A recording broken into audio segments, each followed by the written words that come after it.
சத்தமும் தொனிக்கும். ஆகாய விண்ணினாய் அவஜனம் பெருகும் என் ஆண்டவர் வாக்கு பலி. அல்லேலூயா. கர்த்தர் நாமம் என் புகழினாலே கர்த்தரை துதித்திடுவே.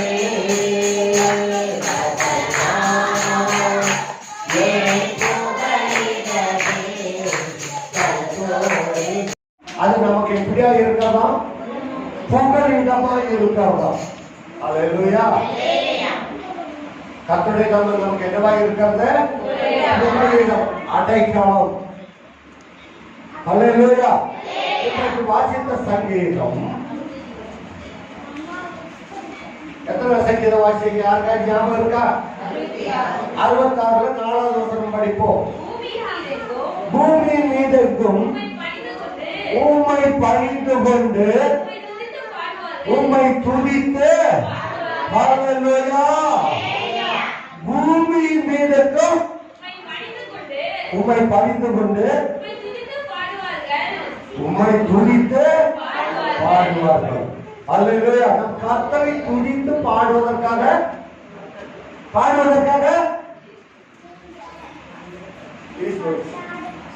கர்த்தருடைய நாமத்தை துதித்து பாடுவதற்காக வந்து இருக்கிறோம். அல்லேலூயா. வசனத்தை படிக்கமா? அது வசனம் அப்படி போட்டுக்கிறத எப்படி வந்து போட்டுக்கிறது? பூமியின் மீதெங்கும் கர்த்தரை பணிந்து கொண்டு உம்மை துதித்து பாடுவார்கள். அவர்கள் உமது நாமத்தை துதித்து பாடுவார்கள். என் பிள்ளைங்க வரமாட்டாங்களா? என்னை துதித்து பாட மாட்டாங்களா அப்படின்னு கர்த்தர் நம்ம மீது ஏக்கமா இருக்கிறார். நீங்க ஏதோ நினைக்கிறீங்க, நீங்க கர்த்தர் ஆராதிக்கு தான் வர்றீங்க. என் பிள்ளைங்க என் நாமத்தை கொடுத்து துதித்து பாட மாட்டாங்களா? இவருடைய நாமம் என்ன நாமம்? அதிசயமானது. நீங்க எதை நினைக்கிறீங்க? கர்த்தர் தேடி வர்றது ஒரு அதிசயம் செய்வார்னு வரணும். ஏன்னு சொன்னால் மனோவுக்கு பிள்ளை இல்லாத இருந்தது. நியாயாதிபதிகள் குலத்தில் இருக்கிறது. ஒரு தூதன் வருகிறான், மனோவை பார்க்கிறான்.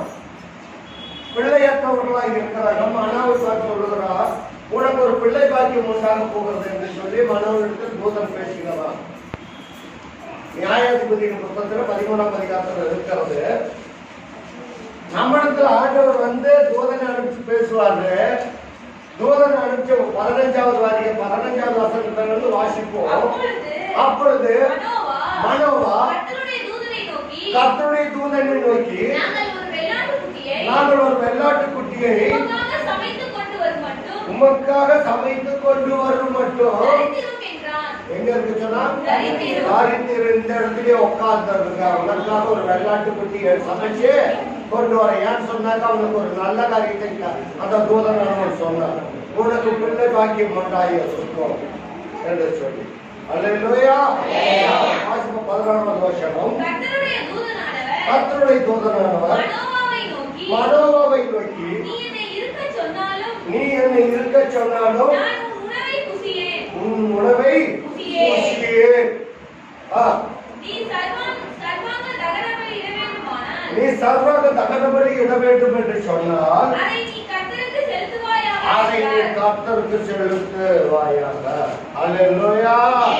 கர்த்தருடைய நாமத்தை குறித்து நீங்க பாடணும்.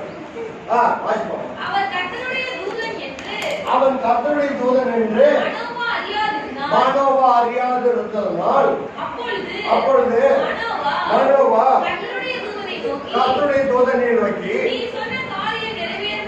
நீ சொன்ன காரியம் நிறைவேறும் போது நான் உன்னை கனம் பண்ணும்படி உம்முடைய நாமம் என்ன என்று கேட்டான். மனோவா கேட்டான், எனக்கு இந்த காரியம் நிறைவேறும், அப்போ உம்முடைய நாமம் என்ன நாமம் என்று சொல்லி கேட்டான். அதற்கு கர்த்தருடைய தூதனானவர், என்னுடைய நாமம் என்னவென்று நீ கேட்க வேண்டியது என்ன? அது அதிசயம்.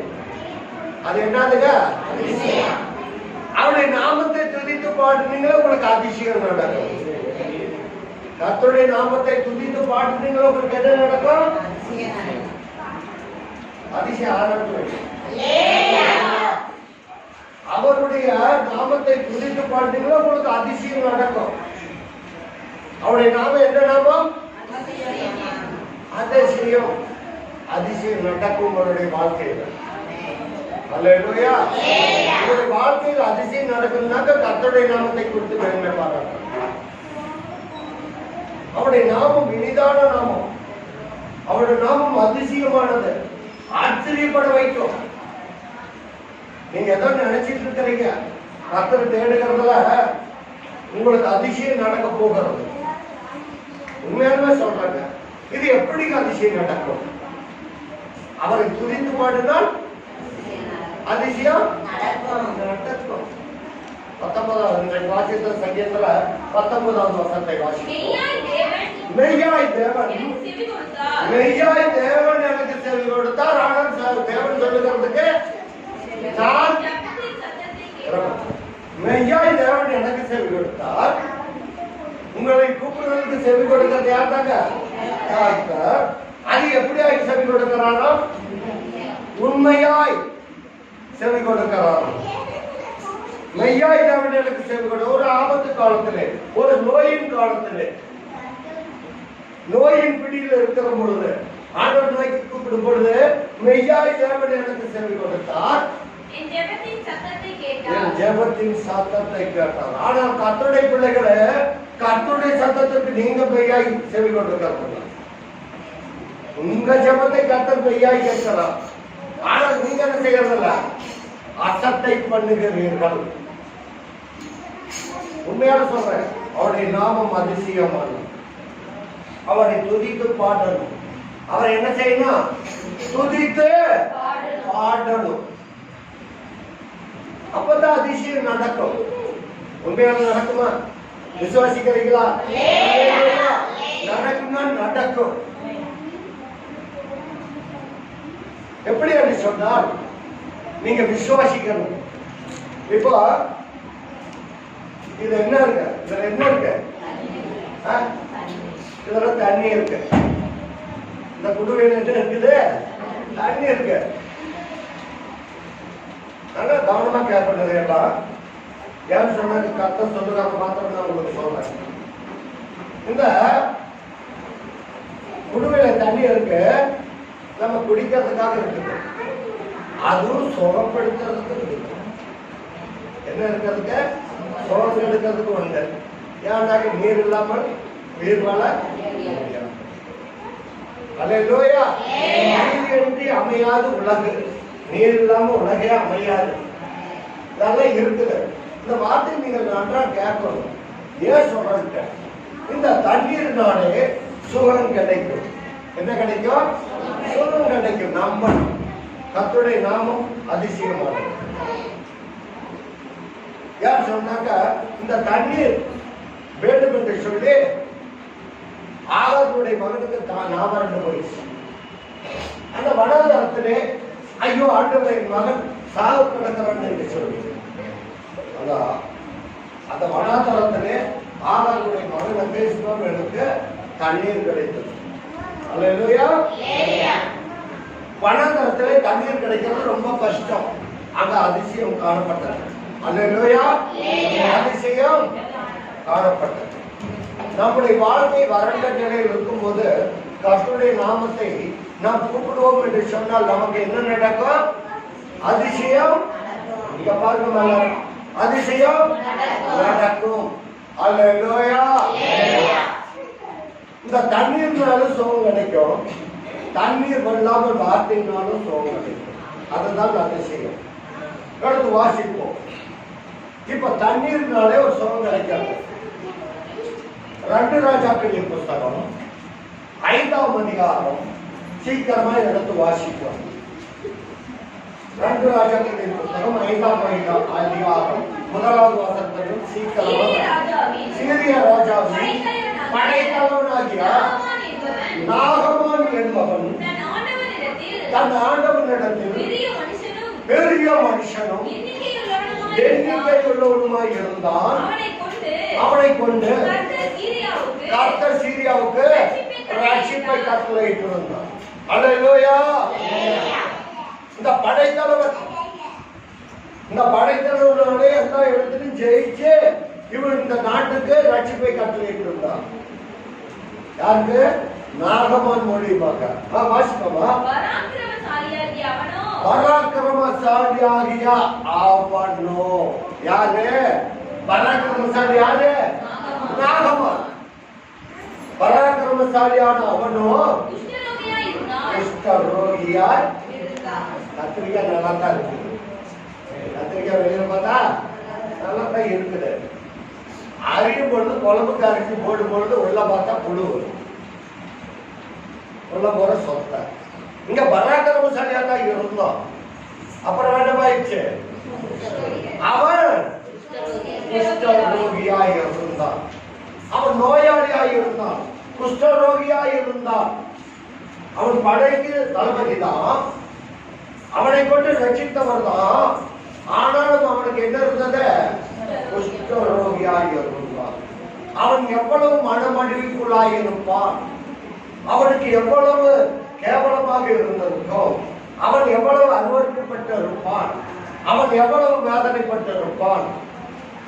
நல்ல கவனமா கேட்கும். நம்முடைய வாழ்க்கையும் அப்படித்தான். வாசிப்பா சீக்கிரம்.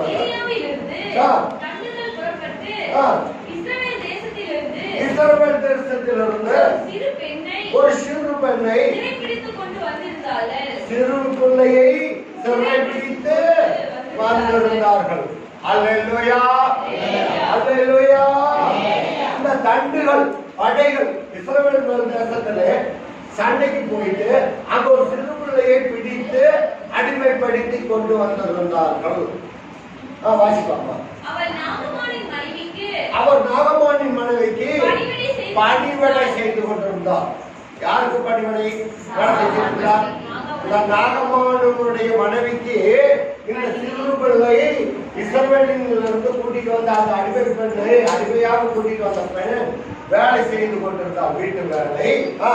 அவள் தன் நாச்சியாரை பார்த்து, என் ஆண்டவன் சமாரியாவில் இருக்கிற தீர்க்கதரிசியினிடத்திலே போவாரானால் நலமாய் இருக்கும். சமாரியாவிலே ஒரு தீர்க்கதரிசி இருக்கிறார்.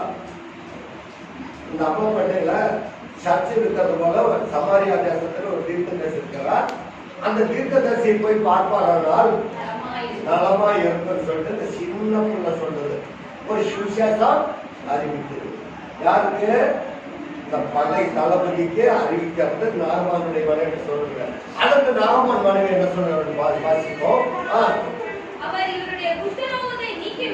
அவர் அந்த தீர்க்கதரிசி, சமாரியால இருக்கிற தீர்க்கதரிசி இவருடைய குஷ்டரோகத்தை நீக்கி விடுவார் என்று சொல்லி சொல்லிச்சார். வாசிப்போமா.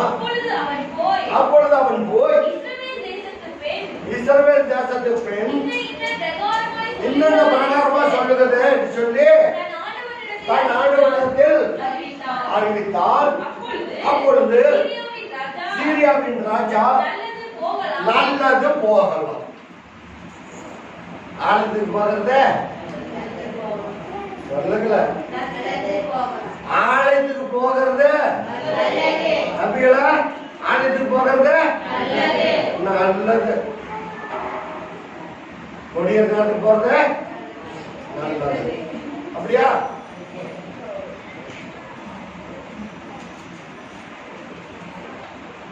ஆலயத்துக்கு போகிறது நல்லது அப்படின்னு அந்த சீரிய ராஜா, நீ போகலாம். உனக்கு இந்த மாதிரி ஒரு வழி கிடைச்சிருச்சால, நீ என்ன பண்ணலாம்?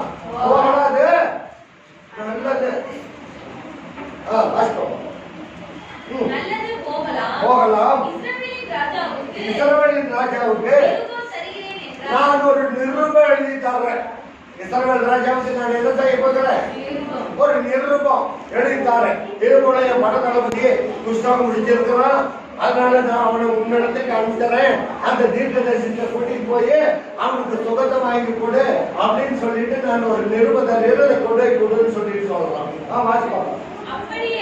அப்படியே அவன் தன் கையிலே 10 தாலந்து வெள்ளியையும் 6000 சேக்கல் பொன்னையும் 10 மாட்டு வஸ்திரங்களையும் எடுத்துக்கொண்டு போய் இஸ்ரவேலின் ராஜாவிடத்தில் அந்த நிருபத்தை கொடுத்த எல்லாம் வெகுமானங்களை எல்லாம் கொண்டு போய், ராஜாவே நீ வாங்க, என்னுடைய சீரிய ராஜா வந்து ஒரு லெட்டர் கொடுத்திருக்கிறாரு, இந்த லெட்டரை வாங்கி படிச்சுட்டு எனக்கு ரெக்கமெண்ட் பண்ணுங்க.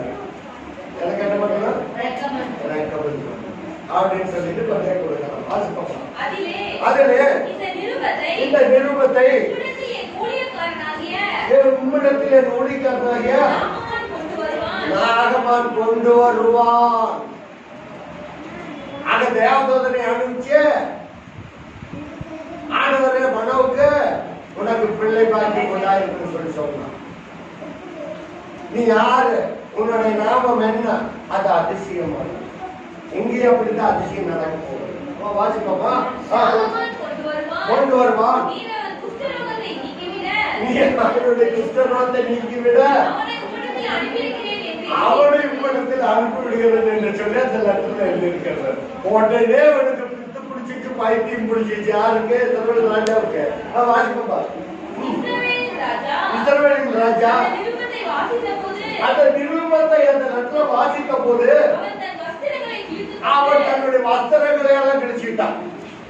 ஐயோ, என்னடா கொடுமையா இருக்குது, நமக்கு வேட்டு வச்சுட்டாங்களே, நான் எப்படி இவனுடைய குஷ்டரோகத்துக்கு சுகமாக்க முடியும், இவனை எப்படி நான் இந்த குஷ்டத்திலிருந்து நீக்க முடியும்? அவனுக்கு என்னவாயிடுச்சு? சட்டைகளை எல்லாம் கிழிச்சிட்டு பைத்தியக்காரன் சட்டை கிழிச்சுட்டான். வாசிப்போம். ஒரு மனுஷனை குஷ்டரோகத்திலிருந்து நீக்கிவிட வேண்டும் என்று அவன் என்னிடத்தில் நிருபம் அனுப்புகிறதுக்கு கொல்லவும் உயிர்ப்பிக்கவும் நான் தேவனோ. ஹல்லேலூயா. நான் தேவனா இருந்தாக்க நான் அவனுடைய குஷ்டத்தை நீக்கிடுவேன். நானும் ஒரு மனுஷன் தானே, நானும் முடிக்காம நல்லா கவனமா கேட்டுக்கணும். நானும் மனுஷன் தான். நீங்க கையை வச்சு ஜெபிச்சாதான் நல்லா இருக்குன்னு நினைக்காதீங்க. நான் இந்த வார்த்தைகளை சொல்ல சொல்ல உங்க தலைமையில கை வச்சீங்களா ஆட்டோமேட்டிக்கா ஓட்டு போய் நீங்க நினைக்கிறது தவறு. நீங்க நான் வந்து சொல்ற சத்தியத்தை கேட்டு உங்க தலைமையில கைய வச்சீங்களா அந்த நோய் எப்பேற்பட்ட நோயை நீங்கும். நோடிக்கார கைய வச்சா மட்டும் நீங்க உங்களுக்குள்ளும் அந்த விசுவாசம் இருக்கணும். நல்லா கவனமா கேட்டுங்க. சும்மா கையை வச்சு ஜெபம் பண்ணிட்டே ரொம்பனாலும் ஒண்ணு வேலைக்காகாது. அங்க உங்களுக்குள்ளாக கிரியை செய்யணும். ஆண்டவருடைய பாஷணும். கிரியை இல்லாத விசுவாசம் செத்தது. உங்களுக்குள்ள கிரியை இல்லைன்னு என்ன பண்ண முடியும்? நீங்க இந்த சத்தியத்தை சொல்ல நீங்க மண்டையில செலுத்திக்கணும், உள்ளத்துக்குள்ள கொண்டு போய்க்கணும். வாசிப்போமா சீக்கிரமா. இவன் என்னை விரோதிக்க என்னால முடியாதுன்னு தெரிஞ்சுட்டு அப்படியா இருக்குது. அப்ப என் வேலைக்காரத்துக்கு சோகம் எடுக்குதுன்னா சண்டைக்கு விளையாட்டு என்னை விரோதம் தேட பாக்குறாங்க. வாசிப்பாப்பா. சிந்தித்து பாருங்கள். ஹல்லேலூயா. நான் இவனை உயிர்ப்பிக்கிறதுக்கும் இவனை கொல்றதுக்கும் நான் என்ன தேவனா? என்னை விரோதம் பண்ணுகிறதுக்காக இந்த சீரிய தேச தலைவன் ராஜா எனக்கு நிருபம் கொடுத்து அடிச்சுட்டான். இந்த குஷ்டரோகத்தை என்னால் நீக்க முடியுமா அப்படின்னு சட்டை கிட்டையெல்லாம் கிழிச்சுக்கிட்டான். என்னை விரோதிக்க பாக்குறான்னு சொல்லிட்டு வாசிப்பாமா. இஸ்ரவேலின் ராஜா கிழிச்சு கொண்ட செய்தியை தேவனுடைய மனுஷனான எலிசா கேட்டான். எலிசா தீர்க்கதரிசி. இந்த எலிசா தீர்க்கதரிசி கேட்டான். வாசிப்பாமா. எலிசா கேட்டபோது அவன் நீ உம்முடைய வஸ்திரங்களை கிழித்துக் கொள்வானே. அவன் என்னிடத்தில் வந்து இஸ்ரவேலிலே உண்டு என்பதை அறிந்து கொள்ளட்டும். நீயாப்பா ராஜா, நீயே வஸ்திரத்தை கிழிச்சுக்கிற, நீ அவனை என்னிடத்தில் அனுப்பு, நான் அதிசயம் செய்யாத. இஸ்ரவேல்ல தீர்க்கதரிசி உண்டென்று அவன் அறிந்து கொள்ளட்டும். நோயுள்ளவங்க அழைத்து கொள்ள வந்தாதான் கர்த்தர் இருக்கிறான்னு அறிந்து கொள்ள முடியும். சத்தியத்தை கேட்டாதான் அறிந்து கொள்ள முடியும். உங்களுக்குள்ள விசுவாசத்துல தான் தேவனை பற்றி அதிசயம் ஆரம்பம் விளக்கும். வாசிப்பாங்க. இஸ்ரவேலின் தீர்க்கதரிசி உண்மை என்பதை அறிந்து கொள்ளட்டும் என்று ராஜாவுக்கு சொல்லி அனுப்பினான். அப்படியே நாகமான் தன் குதிரைகளோடும் தன் ரதத்தோடும் எலிசாவுடைய வாசப்படியில் வந்து நின்றுட்டான். தேவாலயத்தில் வந்து நின்றுட்டாங்க முன்னாடி. அல்லேலூயா. அப்பொழுது எலிசா அவங்களிடத்துல அந்த நாகமான்கிட்ட போய் ஆள் அனுப்பிச்சா வெளியே நிக்கிறான். நாகமான ஒரு ஆள் அனுப்பிச்சு தீர்க்கதரிசி எலிசா ஒரு ஆள் அனுப்பிச்சு நீ போய் யோர்தானில் 7 தரம் மூழ்கி 7 தரம் ஸ்நானம் பண்ண. யோர்தான் நதியில போய் நீ என்ன பண்ணா 7 தரம் மூழ்கி ஸ்நானம் பண்ண. அப்பொழுது உன் மாம்சம் மாறி நீ சுத்தமாவா என்று சொல்ல சொன்ன. அதனால தன்னை விட்டு நாகமா முன்னாடி நிக்கிறாப்படி விசுவாசிக்க உள்ள வந்திருக்கிறாங்க. விசுவாசத்தோட வந்திருக்கிறாங்க. நீங்க கர்த்தருடைய நாமத்தினால போய் அந்த யோர்தான்ல போய் 7 தரம் மூழ்கி ஸ்நானம் பண்ண அப்படின்னு நானும் பண்ணுன்னு சொல்லிட்டான். அதற்கு நாகமா கடும் கோபம் வந்துருச்சு. நம்ம ஜனங்களா அப்படித்தான். என்னடா அந்த ஒளிக்காரன் ஜெபிக்க மாட்டாங்கிறாங்க என்ன பண்ணிட்டாங்க கோபம் வந்துருச்சு. அங்க கிரியை இல்லாத விசுவாசம் செத்து போயிடுச்சு. உங்களுக்குள்ள கிரியில நான் என்ன பண்ண முடியும்? நான் வண்டி போட்டுட்டு 4 குழுவும் ஜெபிச்சாலும் அந்த ஜெபத்துக்கு பாதிக்க உங்களுக்குள்ளே அந்த விசுவாசம் இருக்கணும். அல்லேலூயா.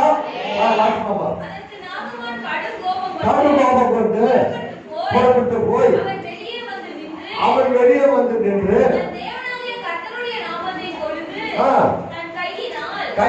தன் கையினால் அந்த தடவை அந்த இடத்தை குஷ்டரோகத்தை தடவி